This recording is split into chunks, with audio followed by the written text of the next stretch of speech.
Welcome to the Chicago Bears Podcast, a presentation of ESPN Chicago, Chicago's home for sports. Here's your host, Pat, the designer.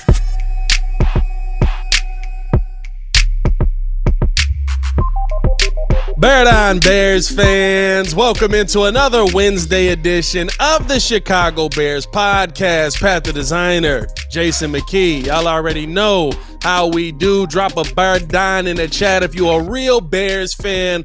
J-Mac, on today's episode, we got to talk about our 5 biggest takeaways from OTAs and Minicamp. I mean, we saw a lot of stuff. I guess realistically, right, we just saw a lot of stuff that we wanted to see. It wasn't like it was this, oh my God, splurge of information that we got out of there. But we saw a lot of the things that we were hoping to see, a lot of the things that we were excited to see. So we'll talk about that on today's episode. I mean, let's just jump straight into it. First off, J-Mac, how are you, my guy?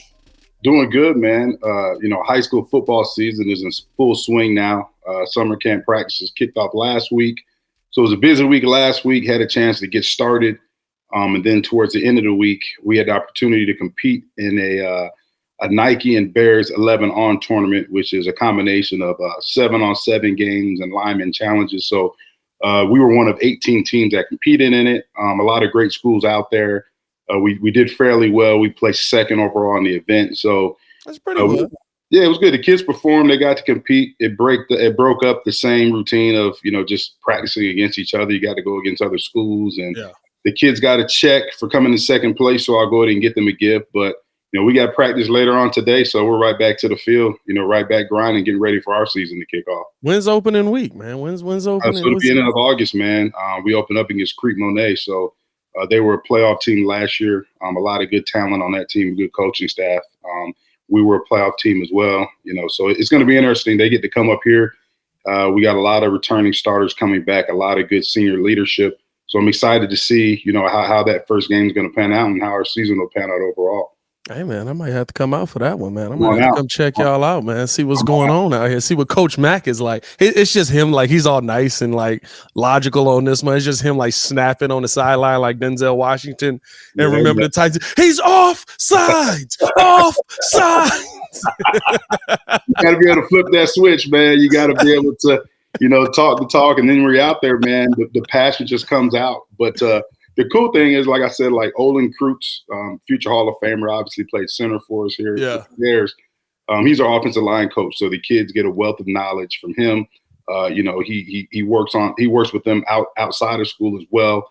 Rasheed Davis is our offensive coordinator, who obviously played wide receiver for us. So, having those guys coach with me, but also, having that experience they bring and that level of passion they have for the kids and being able to accelerate the learning process for the kids, really helps the development of the program.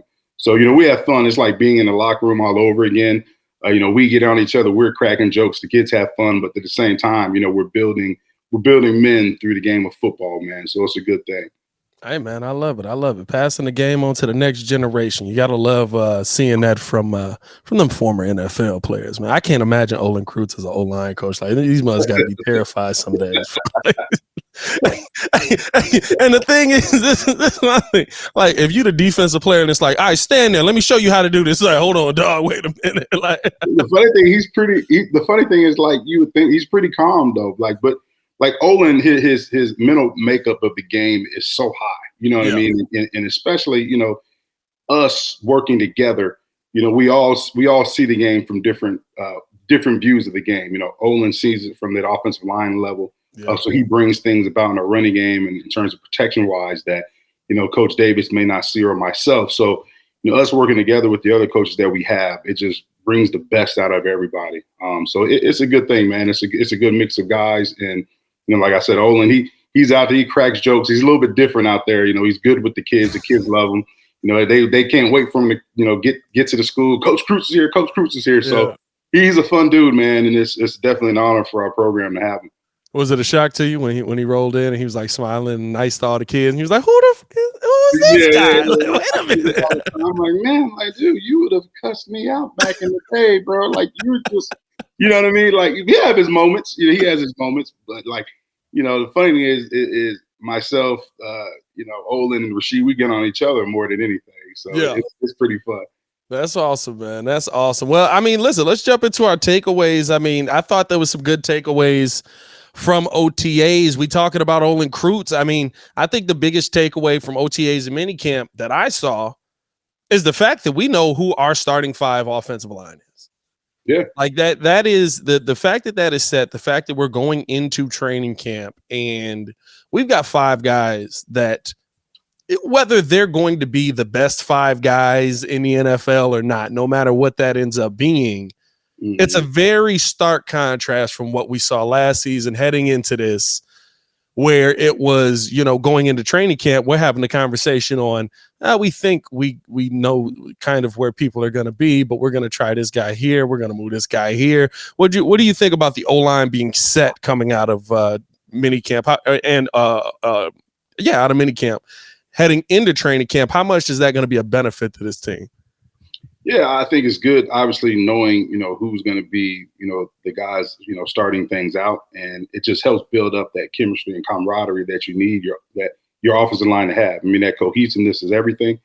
And, one thing, looking at this offensive line and being out there in minicamp, the size of the guys they added, like Nate Davis is a big dude. Like he's a short, compact dude that can move. You know what I'm saying? And look at Darnell Wright. I mean, he's everything you want in the right tackle. He's big, athletic. And then, I think the fact that you're getting like Tevin Jenkins just has his own spot now. He knows where he's at. Yeah. Remember last year it was, is he going to play tackle? Is he going to play guard? Let's put him at guard. Let's put him at tackle. Now he has an opportunity just to hone in on one position and to really just, accelerate the development of learning that position, embracing that position. And I think he will excel at that position as well. And then, Braxton Jones, his second year in this system, experience is everything. And him, having more experience in the system, understanding, what's required of him, I think he'll take a jump as well. So I'm just excited to see how they progress as a unit. Obviously, we, through mini camps and OTAs, it's really hard to get a feel of how physical this unit will be based upon, you got a non-padded tempo rush practice. So I'm excited to see these guys in training camp put the pads on. I'm excited to see Darnell go against a true NFL pass rush. Let's see what type of physicality that Nate Davis brings to the table, and really let's see what type of identity that they set. What type of identity are they going to establish throughout training camp and as a unit? And as you know, like the offensive defensive line is the heartbeat of any team. So having that starting unit, them getting all these reps when they put the pads on, we'll see what type of team and what type of heartbeat we're going to have as an offense. It's going to be interesting to see for sure. I love the fact that, for me, right, even the fact that the rookie comes in already knowing, okay, I need to make sure I'm on. And you should be on your P's and Q's anyway, being a rookie, but like, hey, I'm starting. Yep. Like I'm like day one, play one, like, oh, they throwing me out here. This is going to be the fire. You know what I mean? Like those are the things that I think that this organization has done a lot better of now than we've seen in years past, because it hasn't always been this smooth heading into training camp. J Mac, what was your number 5 takeaway from OTAs and minicamp? What'd you see out there looking at those guys and just in general from what you've heard from the coaches that really stood out to you? Yeah, I don't, I know we talked about it before, so I'm not going to really put mine in order. I just have like 5 observations. Yeah. I'll throw out one that's on my mind right now. It's the competition. I think, every position group, there's competition amongst that position group, something that we really didn't have last year. I mean, look at the additions on the defensive side of the ball. Tyreek Stevenson, you got a bunch of guys in that secondary that can play, that's going to have to compete for playing time. Linebacker, you brought in Noah Sewell, Jack Sanborn's second year in this defense. You bring competition there. You bring in Edwards and Tremaine Edmunds. Edmunds, obviously, those guys are going to be the starters, but, who's going to be the backups? And you talk about, running back we talked about before on the pod. You've got Foreman and Khalil Herbert, and I think the Bears will use, two-headed monster like they did last year with David Montgomery and Khalil Herbert. But how are those carries going to be split up? It's going to be interesting to see how Roschon Johnson, comes in with pads. We know he's a physical runner. We know he can excel the pass protection. So I think amongst those 3 guys right there, who are the 2 guys that's going to get the bulk of the carries based upon, how they perform in camp, how they pass protect, and things of that nature. So, I love the competition that Poles and his crew has brought in. You know, nobody's job is safe.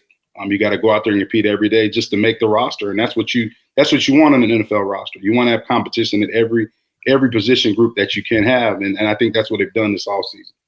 Man, when you was out there, was you able to see Roschon? Did he look more like a 6 foot or 6'2"? Because somewhere along the line, he came into the NFL listed as 6'2", and now all of a sudden he done lost 2 inches on the Bears website. I was like, wait a minute, how did this man shrink when he got to the league? The funny thing is, you know, his build kind of reminds me of like he's about 6 foot. I would say he's every bit of 6 foot. Yeah, but he's a big dude, you know, and he's not like bulky, but he's, you know, a good solid 6 foot guy. It kind of reminds me same type of build as Matt Forte, and he's fluid, man. He can go out there, he can catch. You know, he's solid. Obviously, you can't get a feel for how he is in terms of his contact balance, running through contact and stuff like that because they're not in pads. But he looks the part. He definitely looks the part. He's a different build from Khalil Herbert, who's more of a shorter, stocky, compact, explosive guy. Deontay Foreman's kind of the same build as Khalil. So different body types from those two guys. But, you know, that trio of guys, you know, I love the trio that we have there in terms of those guys, you know, running the ball. But we also can't forget about, you know, Travis Homer and Tristan Ebner. You know, those two guys are competing for a spot on the roster as well. So special teams is going to be at the forefront for those guys.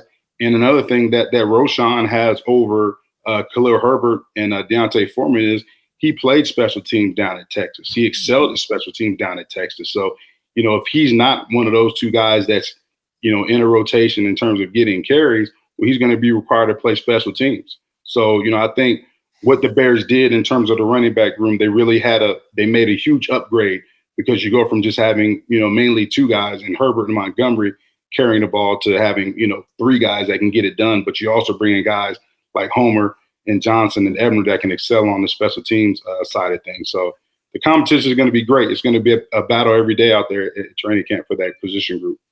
That's going to be an interesting position group to really look in at and see, because I just see them as I said there's going to come a day in training camp where somebody's going to miss their assignment and it's going to elevate Roschon not because I think he's not going to miss any assignments, but it's going to be like, okay, Justin would have got his head took off on that. All right, let's see what Roschon looked like in the building on that one. You know what I mean? Like, I don't think the Bears are going to play around with it this season. I think it's going to be, all right, listen, like this is our guy. We have to make sure that he's good back there. Speaking of which, one of my other takeaways, I mean, the confidence that Justin Fields is exuding the second year, we're not even in the offense yet. Like, he's just going through the motions here. But in his second year here, the confidence that's why I think, and here's, I'll put two of mine together, right? The confidence, and I need people to understand that's why the Chicago Bears fan base is so high right now. I don't think we've seen the last time we saw a quarterback with this much confidence. No disrespect to y'all team, J-Mac, but it was Jay Cutler, and it came off as cockiness because we were like, y'all, you haven't done nothing yet. Like, you haven't accomplished anything for us yet, right? Like, we need you to get to that next level. Justin Fields also hasn't done it, but right now it's coming off as not cockiness or confidence in I'm going to go out there and beat everybody every week, but it's coming off as I understand what I need to do for my job to be done. And I don't think that we've had a quarterback with this level of confidence in his understanding of what his job is right now, probably since Jay. Confidence and cockiness are very close. So it's probably since Jay. Yeah. Maybe it comes off less cocky if you don't get picked off like 6 times in a game. Maybe that helps. Smoking Jay Cutting. Hey, man, Jay was a good dude, man. Jay was interesting to say the least, as we all know. But Jay, the funny thing is, man, despite all that, like Jay, and I say this all the time, like Jay had the best skill set from any quarterback that I've ever played with in terms of just, I mean, dude had a cannon, dude was athletic, he was big, you know what I'm saying? He was smart. But with all that being said, like, you can have the best mechanics in the world, but if you can't process at a high level, you know, if you can't, you know, have an understanding of everything as a whole, defenses and blitzes and where things are coming at you and being able to make decisions in a split second and deliver that ball on time, then hey, you know what? You won't be one of the great ones. So that's why you look at a lot of the guys who don't have that elite athleticism at the quarterback position. Talking about the Peyton Mannings, who I stole our Super Bowl ring, but you look at the Tom Brady's. I mean, the mental makeup that they have, they can process the game so fast, and Peyton can change the plays. An offensive coordinator out there on the field. Tom Brady's a multiplier and an offensive coordinator out there on the field, and that's the difference. You can go out there and throw the ball 80 yards in the rain and not get the ball wet, but you're throwing it to the wrong guys. You ain't gonna be a great quarterback. So, like you said, with Justin's confidence, he's a guy who's been in the limelight since he was in high school, right? Number 1 overall recruit in the country, right? They were doing documentaries and TV shows on Justin. I just rewatched one of them. It was one he was in. It was he was in high school. He was in the Elite 11 competition. He beat out Trevor Lawrence in that competition. His recruiting status just skyrocketed from there. Remember that? And then Ain't that the one? That's the one where they showed him winning the state championship game, right? Where he went to his dad and he was like, "I don't know what to do." He was like, "Go do what you always do." And he's always been a competitive guy. And even in that same documentary, like even when he was in that Elite 11 competition, like Trevor Lawrence, who's from I think 20 minutes up the road from Justin, basically, in Georgia, right? Yep. And in that documentary, Justin talks about how his dad came into his hotel room and he was like, "Hey, you know what, son, you did a good job. You made it this far." And Justin's like, "No, wait, Pops, I'm about to win this. I'm going to win this thing. You don't understand. I came here to win this. I ain't come here to be in it. I came here to win this." So he's had that spotlight on his whole career. So when we talk about does he have the confidence? Yes, but the stage, I don't think it's obviously the highest stage in the world on an NFL platform, but the stage is not too big for him because he's been on that stage his whole career. And now you give him a second year in offense. He has a better understanding of the grasp of what he's supposed to do. You give him a receiver like DJ Moore, and that confidence rises even higher. Yeah. As they, like I said, as they get more reps, that chemistry is going to continue to grow, and DJ Moore is going to make the guys around him better. That helps Justin Fields' confidence. Now he knows he has a playmaker. They can go out there and who's going to make plays for him in any situation. I know I have a go-to guy, a true number 1, and that's going to make any quarterback's confidence rise. Yeah, no, 100%. And it just seems like to me, it's not I know what this team is going to do. It's I know what I need to do to get this team where they need to go. Yep. And that's the part where we didn't see that, right, the first couple of years. Not to say Justin didn't have that, but we just didn't see that where he was in a situation where it was going to play out. Now you can tell, right, year 3 in the league as a whole, year 2 in this system, he's coming in to me with a confidence and a comfort that is, hey, I'm going to do what we got to do. As long as y'all rolling with me, we going to keep this thing rolling in the right direction. I don't mean it's going to end at 13 wins at the end of the year, but I do think that it's going to end in us seeing the growth and development from Justin Fields that we've been looking for a franchise quarterback forever. It hurts, man. It hurts. Like I just want to. It's so weird. Right? It's so weird, bro. It stings, man. It's like when you get that fresh haircut at the barbershop and they put that disinfectant on it. That's how bad it stings, man, when you say stuff like that. It stings, man. It does. Oh, man. What else did you see out there that really stood out to you, man? What's one of your other takeaways out there? Yeah, I just think you talk about, Flus talks about establishing a culture within the building, right? Establishing a culture. Like when you look at the defense play, and granted, like we keep saying, they're not in pads or anything like that, but everybody's playing fast. A couple of times I recall there was incomplete passes and the ball's on the ground. The entire defense running to pick up that ball off the ground and treat it as a takeaway. Yeah. And that's something that I saw a lot of during my time here with our defense. When they were playing fast, they treated everything that way. Everything they did was playing fast. And obviously you have the vets who've been in the system for you who understand that. But it was great to see not just the rookies, but the new guys doing the same thing. The Edmunds, the Edwards, all the new guys that they brought in, doing the same thing, embodying that culture, but also, showing leadership so that way the young guys can really hone in and adhere to that culture at the same time. So it's good to see, man. And when you have guys like Edmunds and Edwards who, bring leadership, they bring athleticism, they bring playmaking ability, but they also bring experience from high-level defenses. that matriculates to everybody in that room as well. So when you have those two guys, they're going to make you better as a defense just because of the pedigree that they've came from, just because of their makeup of the game. And I'm looking forward to see those two guys just elevate the overall status of this defense. What do you think seeing that buy-in from, I mean, not just new guys, but like vets in the league, right? Guys that could come in and be like, hey man, like we're gonna do this just because we got a job to do, but I don't know if this is gonna work. But what is seeing that buy-in do to those younger guys, you think?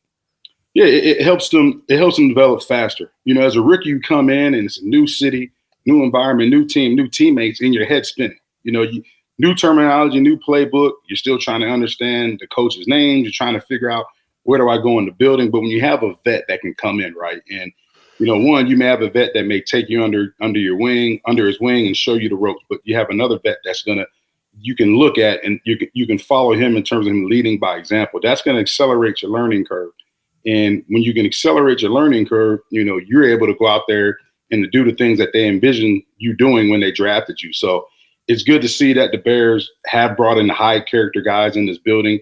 You talk about DeMarcus Walker. They talked about him being a leader this offseason and how he's been one of the more vocal leaders in the building, even though it's his first year. He's taken on that leadership role. And that's something I think that this team was lacking last year. They didn't really have, you know, who was the leader in that locker room last year? Who was the alpha in that locker room last year when things weren't going well? You know, somebody that would stand up other than the coaches and say, hey, you know what? We got to get our ish together. You know what I'm saying? We're not playing, you know, Chicago Bear football. Who is that guy? And it's good to see you brought in guys like DeMarcus Walker. I think it's going to be good to see. Another one of my observations would be Jaquan Brisker. You know, what type of leadership role is he going to have now, it being his second year? And in terms of leadership, it doesn't matter what year it is for you in this league. It matters what you do on a day-to-day basis, you know, in practice and meetings and all those things, but also, you know, what you do in the game. So, you know, it's going to be interesting to see who else steps up as leaders in this locker room, because that's something that you're going to need if you want to, you know, have a successful football team. And the cool part about this is, right, like this is a team that how Ryan Poles has kind of put this team together. There's nobody who really is out of place or out of touch or is in a generation ahead of everybody. Like they all, for the most part, are around the same age. I guess some of your rookies are, I mean, Darnell Wright's what, 23, 24, something like that. Like, yeah. I don't even think, is he that old? Darnell Wright might be younger than that, actually. They're young. Let me check it out. I think Tyreek Stevenson is 23. Tyreek Stevenson, I believe, is 21. Is it? Am I wrong? Darnell Wright is 21 too. Yeah, they both 21. Man, okay. I be aging. Bro, that's one thing I swear. Y'all gonna find out on this podcast. I try not to do it because I'm so conscious of it at this point. I make mugs 3 to 4 years older every single don't do it either. time. They don't do it because them years matter, man. I'm telling you. Bro, facts. Years matter, man. You know, another thing too, though, Pat, when out there watching practice, right? You look at, okay, as a team, like we got bigger, we got more athletic. I mean, Donald Wright's huge. I mean, Tremaine Edmunds is huge. Gervon Dexter, huge. He's every bit of 6'6". You know what I'm saying? But they're not just big guys. Everybody's athletic. Everybody can run. You know, everybody has what you know, Flus talks about. They have, you know, the DBs. They all got length now. I mean, Tyreek Stevenson is a guy who I'm real excited about. A guy who, you know, a Florida boy like myself. You know, he plays with a little bit of Florida swagger. He's going to get up in your face. He's going to play with some nastiness. He's going to talk trash. You know, he's physical. So I'm real excited to see, you know, what type of mentality and what type of added physicality he can bring to this defense. Because, you know, Coach Flus talked about him in particular. His last press conference at the minicamp talked about, you know, Tyreek Stevens is a physical tackler. You know, he lets his presence be known because of his physicality. So I'm excited to see him when the pads come on. And he's a guy who's like 6', 6'1", you know, 200 plus pounds, you know, something that, you know, opposite Jalen Johnson, you know, it's going to be good to see, can he stay entrenched in that starting role? Because if he can, now you've got two solid corners. If you know, Tyreek Stevenson can pan out. Yeah, he's going to be one that's interesting to me. And you could tell, the funny thing is, right, like as they're building this team out, you can absolutely tell that Flus and Ryan Poles have a type, right? Like I feel like this. Me and my co-host on Locked On Bulls, Hayes, always say this. We be like, AK's got a type. He's Anybody that is 6'7" and has a 7-foot wingspan, we got to go find that guy and add him to the team. Flus and Flus and Poles have a type on this defense out here. I'm 6 feet tall, long arms, able to play multiple positions, right? Like they are honing in. I think Tyree Stevenson fits perfectly into all of this because he's going to be that guy that, to me, allows Jalen Johnson, very much like Jaquan Brisker did, to play a lot more free. Yeah. You know what I mean? Like, it's going to allow Jalen Johnson to be able to say, okay, yes, I have somebody who I can pass this receiver off to so that I can stay in my zone, and I know he can play defense. Like, not to speak ill of the people we had before, but was a lot of holes. That's all I'm gonna say. There was a lot of holes back there. It was a lot of like, what's that dude doing there, brother? Yeah. I mean, plus you look at it too. I mean, as much as we struggled in the run game, right? Yeah. In this league, you got to have corners that can tackle, and not just not that can just tackle, but that want to tackle. You know what I'm saying? They want to set a presence. They want to set an edge. Like, you got to have those guys. And you know, if Tyreek is as physical as Coach Flus says he is, well, then you got another guy, you know, just like a Brisker that's going to come down and hit you, just like Eddie Jackson. We know Jalen Johnson will tackle as well. You bring another one of those physical presences to this defense, and now we're getting back to the way defense should be played here in Chicago, the way that's always been played here in Chicago. Physicality, you know, speed, everything that he wants, takeaways, all the things that's going to, you know, help make this team successful. 100%. I'll tell you what, we talking about these young guys. Another one of my takeaways is, for the most part, rookies are still rookies. It's okay. Like, everybody's not going to be amazing the second they step on the field. Even with the things we heard about Tyree Stevenson in the positive manner, there still was the coaches going, yeah, but he didn't do this right. He didn't do this right. He didn't make this play. We got to do this. We got to make, like, that's what I love about this, what I'm hearing from this coaching staff. They're allowing these young guys to grow. They're not sitting here expecting them to be the faces of the franchise the second that they hit the field. Now, Darnell Wright, I'm sorry, you don't get that luxury. Like, you got to perform. But outside of him, for the most part, I mean, we didn't hear a ton about Javon Dexter. We didn't hear a ton about Zach Pickens. We just heard they're getting better. That's all we want from them right now. They're continuing to get better. Tyler Scott, same thing. Roshan Johnson. We didn't hear anything about Roshan for the most part out of minicamp, out of OTAs, right? It's just, and it's also, right, like, there's not, I feel like for the first time in a long time with the Bears, there's not a pressure of, okay, if this draft class doesn't perform, this season is a failure. It's, now, listen, they got to do something. They got to play well. But it's not, hey, all the pressure in the world is on you. Like, when Justin got drafted, it was like, all right, when's Justin on the field? All right, now Justin's on the field. Now, Justin, what you going to do? Oh, he got sacked 9 times. Why you do that? like Justin, like, I got a 40-year-old over here, bro. Like, I love Jason Peters, but he been here a while. I got a 40-year-old versus Myles Garrett. I ain't going to blame Jay Peters. The scheme, give him help.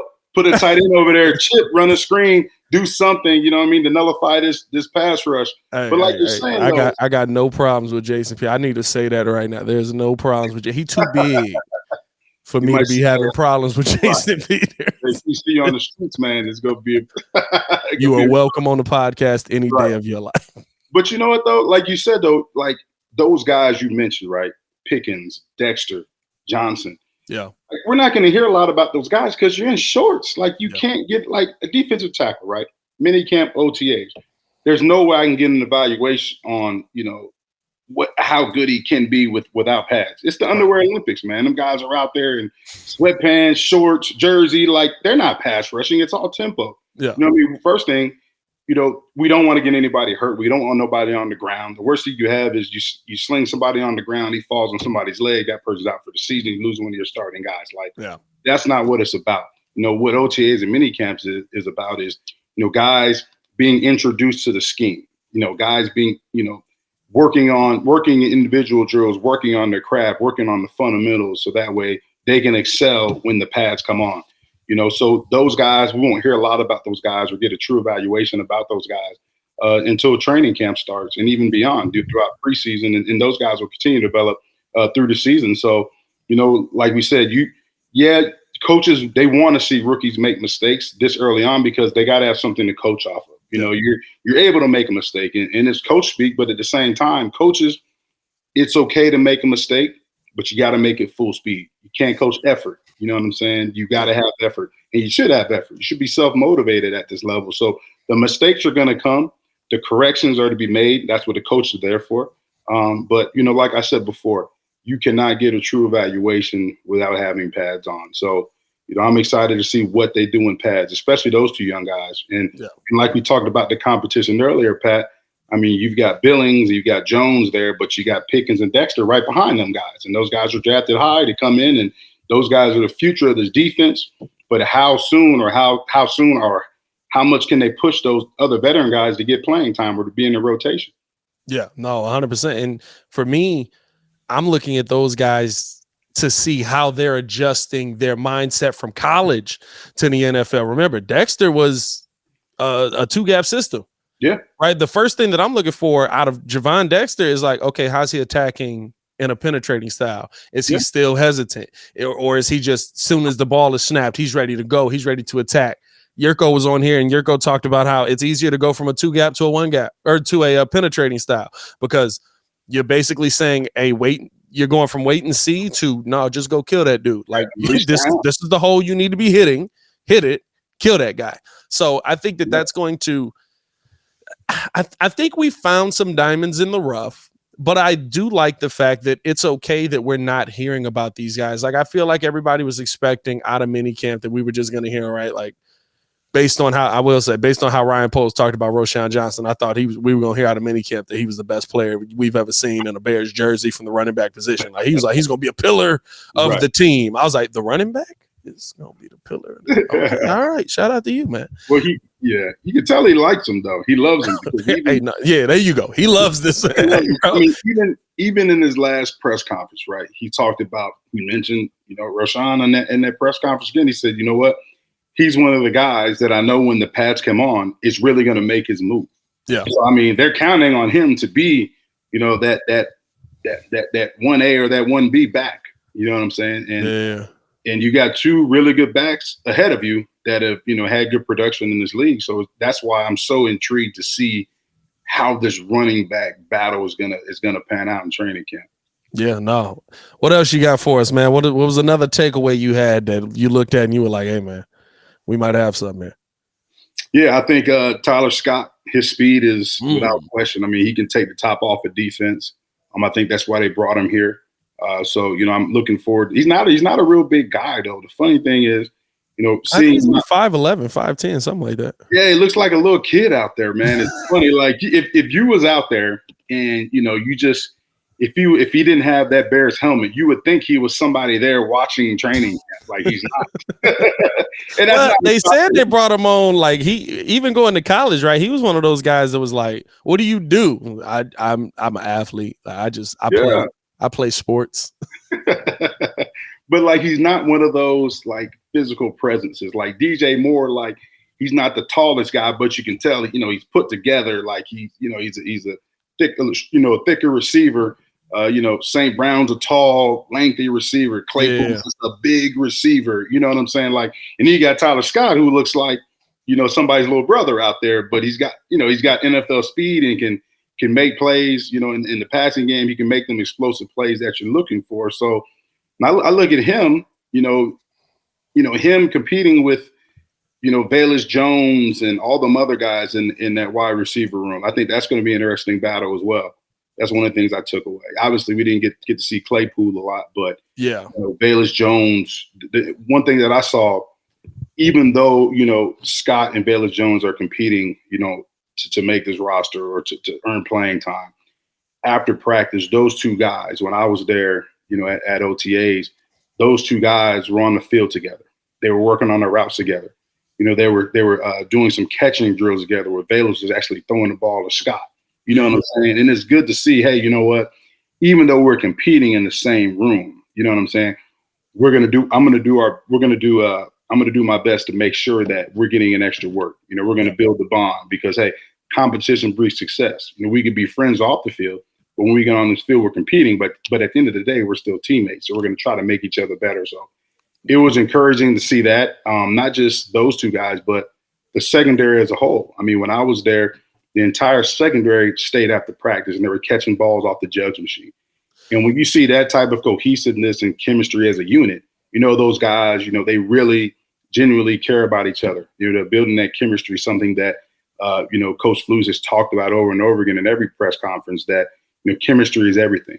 And you look at what the player engagement staff did, that they took these guys to Cubs games. They took them to the United Center. They're trying to build chemistry any way they can. And, for us, we didn't have that type of stuff. And I think that's huge in terms of accelerating the growth in terms of building a family with this team. I think that really accelerates the process. Yeah, I mean, the thing for me with Tyler Scott, looking at him, I swear I see Johnny Knox.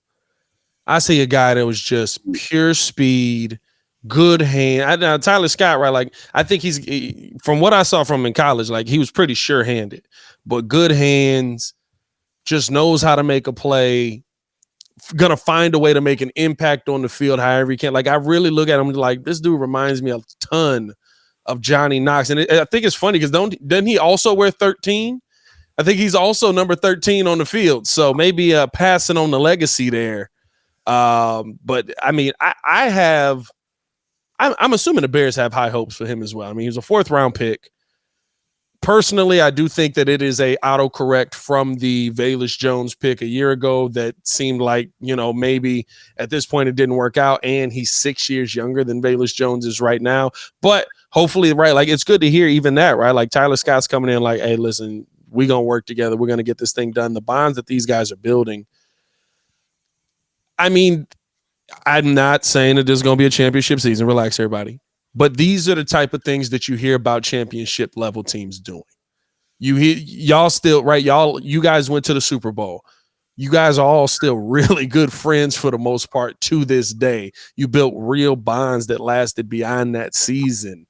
That's what we always hear about championship teams, except the '90s Bulls, apparently. I was going to say, except for hey, Scotty got to relax, bro. Chill out, bro. Come on, Scotty don't know. Here's the tough part. Scotty don't know how to say what he was trying to say. When he was on Stacey's pod, he was like, it was some money that was supposed to be given to everybody. Everybody didn't get that money. It ain't work out. And so I was like, okay, I guess I can kind of see that. But why has it got to be prefaced by like, this dude sucks? Right. It was like Michael Jordan. Like, that's who you talking about, right? And Mike don't care. Didn't Mike just sell his? He sold the Hornets. Yeah, Mike don't care. He's like, whatever, Scotty. Take these billions. Take this billion upside your head. Hey, what if the whole selling the Hornets thing is just so that now he can go out there and clown Scotty? He couldn't do it as an owner. He was like, I've been waiting 6 years for this. Right. Hey, Mike don't care, man. Mike. He don't. He really don't. One thing, I'll say this. One thing that to me really stood out of this whole thing, and I think this is pretty much my last thing that I had. I got one more thing. Okay. Bears fans are really some of the best football fans in the NFL. If not, like, it's top. We got to be top 5, if not top 2. Because I'm going to tell you this right now.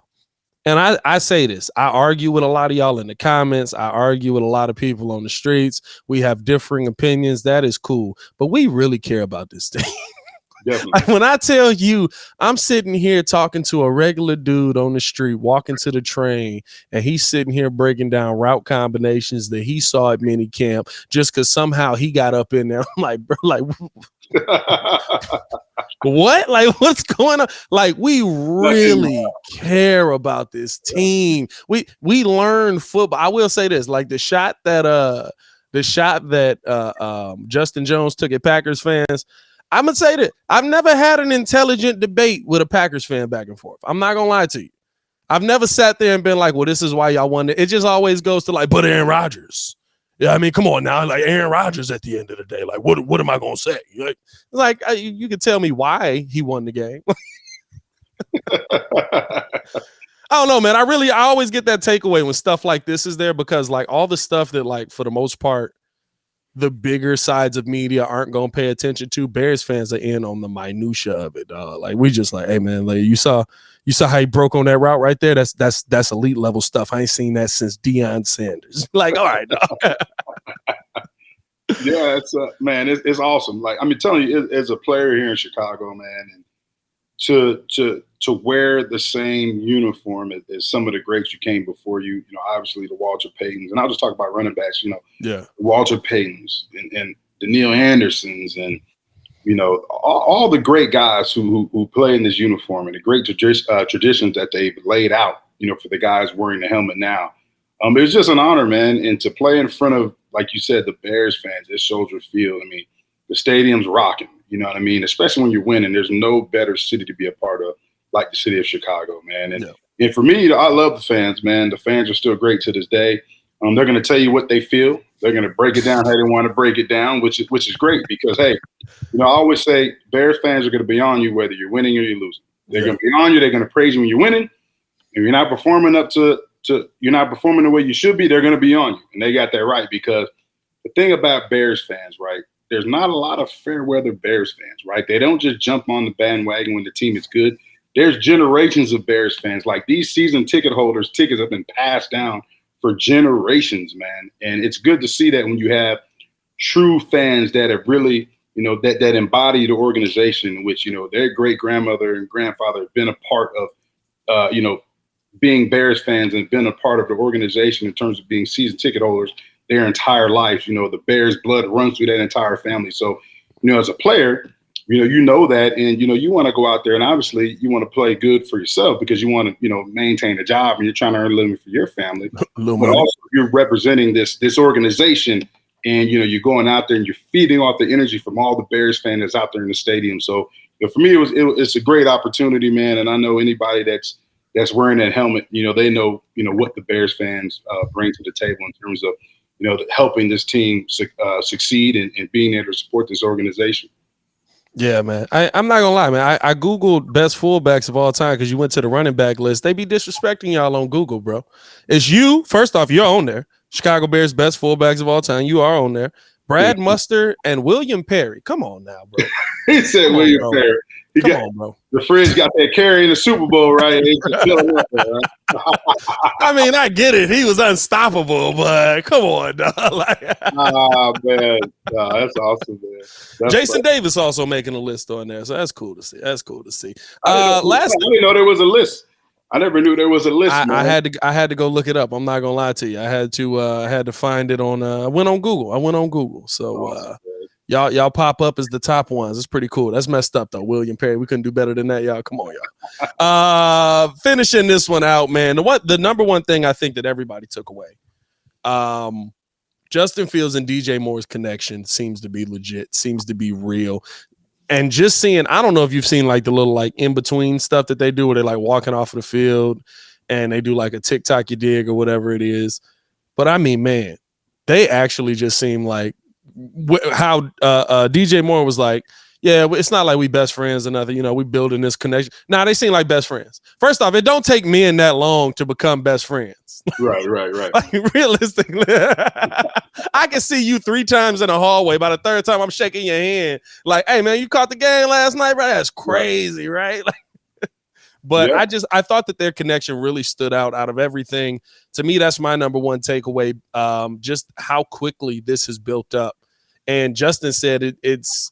It goes into not just the fact that, DJ Moore is an elite receiver, but how he moves, his body language tells me where I need to put the ball, how I need to throw the ball, when I need to throw the ball. And I think that having that kind of connection, that's where you talk about elite quarterback receiver connection.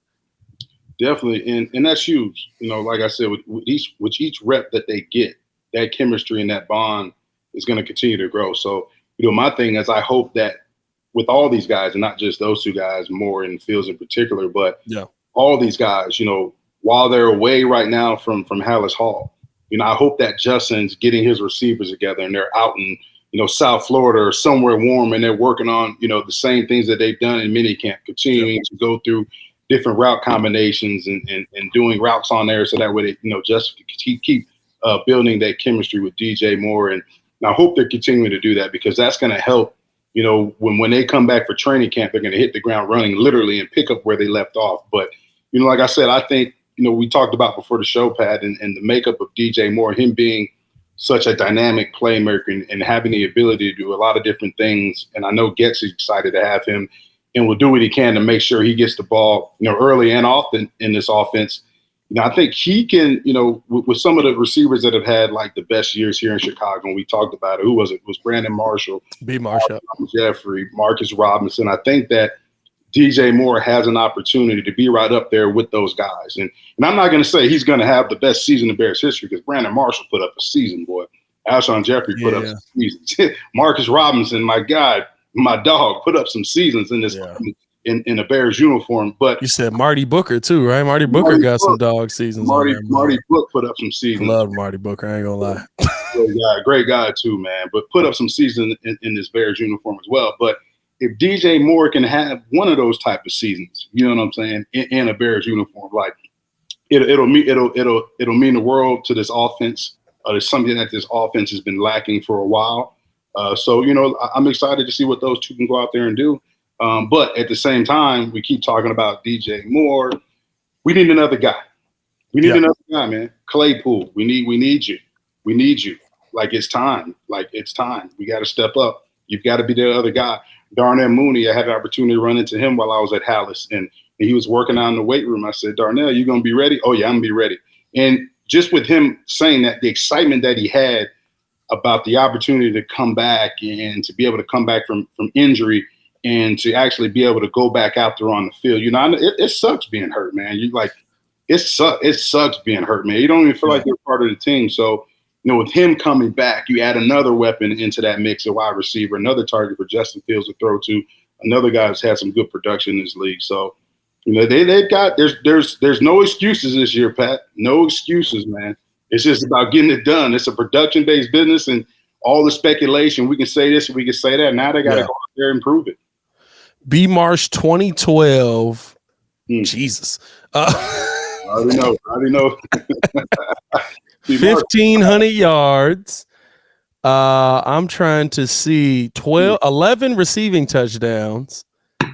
His longest was a 56-yarder. He was 12.8 yards per reception. That man was dog. Just look at the 1 year. It was him and Alshon. Like, come on, dude. Woo. I think that was 12, wasn't it? Where like the Bears had the best offense in the NFL, even after. Like, didn't Jay get hurt? I want to say Jay got hurt halfway through that season. And Josh McCown came in and was making plays, I believe. I believe that might be that season where, that was a heck of a season. I want to say, as sad as it is, I want to say that was first year Tressman. You had Forte at running back? Come on. Yeah, I believe Matt Forte is still on that team at that point too. A little Forte in there, a little Cajun Forte, my guy. Cajun Forte, the workhorse, baby. Come on. That was an offense, man. Yeah, that was a good time. It said that's the best. Oh no, that's saying that their data goes back. I thought that was saying that was the best receiving season since 1932. I was about to say I gotta go. I'm sick. I'm tired of.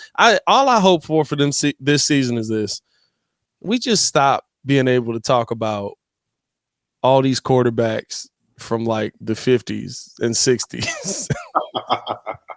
Because we finally have our franchise quarterback. Like, that's all I'm looking for from this season. Yeah, man. Like we talk about all these numbers, Pat, and, I can't speak for any of those guys in that locker room. But, I'm pretty sure that they would say they don't care about the numbers. The only number they care about is as long as that number is increasing in that win column. Yeah. That's the only number that matters in the NFL. You know what I'm saying? Because you can, as many mistakes as you may make on the field or during a game, right? Winning trumps everything. Yeah. So, if you're winning, you got to go back and you got to correct things, but it'll overshadow the mistakes that you made in the game because you won the game. You know what I'm saying? In that win column. So I know these guys, at the end of the day, the bottom line is about winning. And we had 3 of those wins last year. 3. You had 3 victory Mondays last year. Just peel that Band-Aid off. 3 victory Mondays. So I know, man for man in that locker room, from everybody, coach's office, the front office. It's all about winning. That's it. It's all about that W column. Like, they got to go out there and do whatever it takes to increase that number in the win column. And it doesn't matter who's starting, who's doing this, how many touchdowns this guy had. It's all about that W. It's all about that win number increasing. Yeah, no, 100%. Do you have any other takeaways that you had from OTAs and minicamp, or you think that's a podcast? And that's a podcast, man. I'm excited to get out there at training camp. Bears fans, make sure you come out there. Hopefully me and Pat will have a table set up. Hey, that's the goal. And we putting the pressure on the pod right now. We're looking at EO over here right now. Now we're just going to bring our own folding table out there, man. I'm going to bring this microphone that you sent me, man. We're going to go out there. We're going to get the guys up coming off the field. We're going to give the fans what they want. So if you see us out there, make sure you stop by the pod table. Hey, don't tempt me, dog. I will absolutely. Come on out, man. You have that they got over there too, man.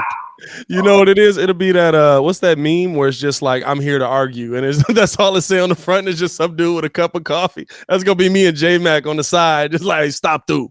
Hey, Coach Flus, what's good? Hey, come on over here, Coach. What are you doing? Coach Flus will come over, man. Like I got one more thing too before you get off, man. Coach Flus, like, I got to give him a shout out, man.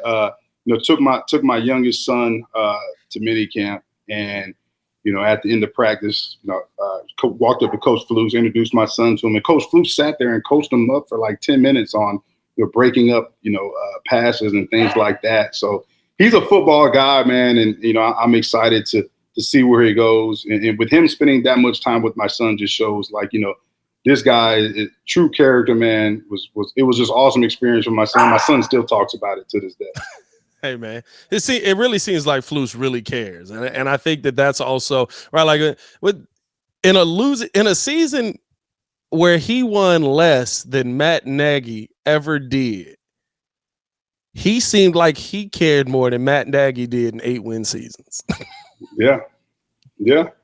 Like he's a football guy, man. I'm just saying. Hey, man, we appreciate y'all for tuning in and rocking with us, man. Hit that like button, subscribe to the page, drop a bird on if you made it all the way to the end of the podcast, man. Appreciate y'all for showing love. For J-Mac, is your boy Pat the Designer, back at it again. I'll be back here with Courtney tomorrow for another podcast as always, so stay tuned in with us on that. Y'all stay safe out there, Chicago, and bear down. Bear down.